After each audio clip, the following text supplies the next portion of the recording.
They did not just change the rules of the game, they changed what the game is and never told you. Now, let me show you the game that is actually being played. If degrees are being devalued, what verifies qualification? If jobs are being automated, what tracks economic participation? If traditional currency is being digitized, what controls access to resources? And if all of this is happening simultaneously, what is the infrastructure that ties it all together? The answer is a three-part system, and it needs your voluntary participation to work. This is the key. It cannot be forced on you all at once. That would create resistance. It has to be introduced gradually through convenience, through necessity, through crisis. You have to walk into it yourself. Before I break it down, I want you to know I am not the only one seeing this architecture. Edward Snowden, the NSA whistleblower, one of the most credible voices on government surveillance in the world, has been sounding the alarm on programmable digital currency for years. About this idea that CBDCs put governments at the center of every transaction and give them the ability to revoke money and absolute visibility into financial transactions. And in October, you wrote an excellent blog post where you said that CBDCs are a perversion of the founding principles of cryptocurrency. I think you called them crypto-fascist currencies. Yeah. And, a lot has, which I loved. And a lot has really happened in recent months. So what's your take on where this is headed and what the risk is if we get this wrong? I mean, the risk is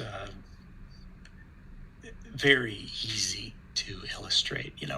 If you remember cartoons, like the DuckTales, Scrooge McDuck, there's one guy who's got a giant vault full of coins and dollar bills and things like that.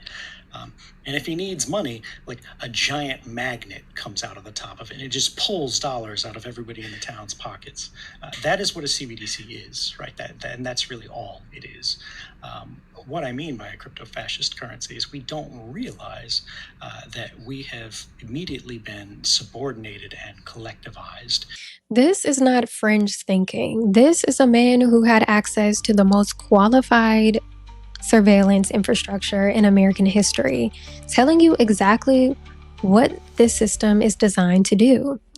Now, let me walk you through the three pillars clearly so there is no confusion about what is being built and why it needs to exist. Pillar 1. Programmable money controls what your money can do.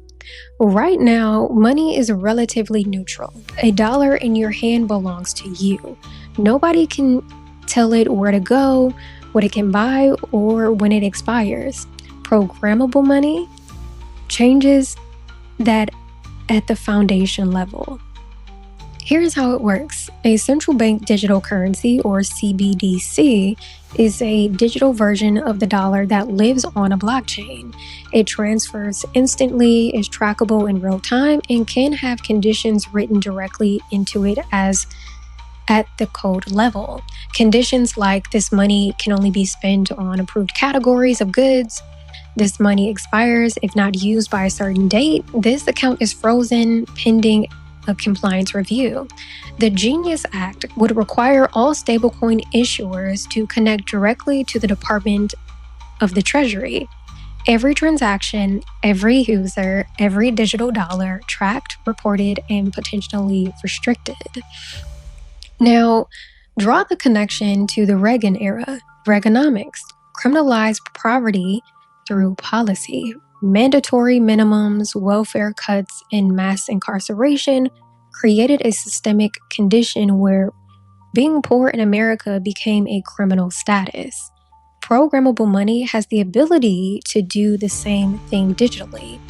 If your account is flagged, if the system determines you are non-compliant, access is quietly restricted, no arrest needed, no courtroom, no public record. The infrastructure simply closes the door. You are already seeing the preview of this system operating right now EBT cards. SNAP benefits are already programmed money. You can only purchase certain categories of food. You cannot buy hot prepared food. You cannot buy non-food items. The money already has conditions built into it. The digital dollar is simply that model, scaled, automated, and applied to every transaction in every area of your life. This is also a financial incentive driving this in the United States. Foreign countries are selling off US Treasury bonds. They are losing confidence in the dollar as the world reserve currency. The US government needs a new market for its debt. If millions of Americans and global users hold US-backed stablecoins, this is a new market. This is how dollar dominance is preserved in the digital age. The incentive is real, the legislation is moving, and the average person has no idea it's happening.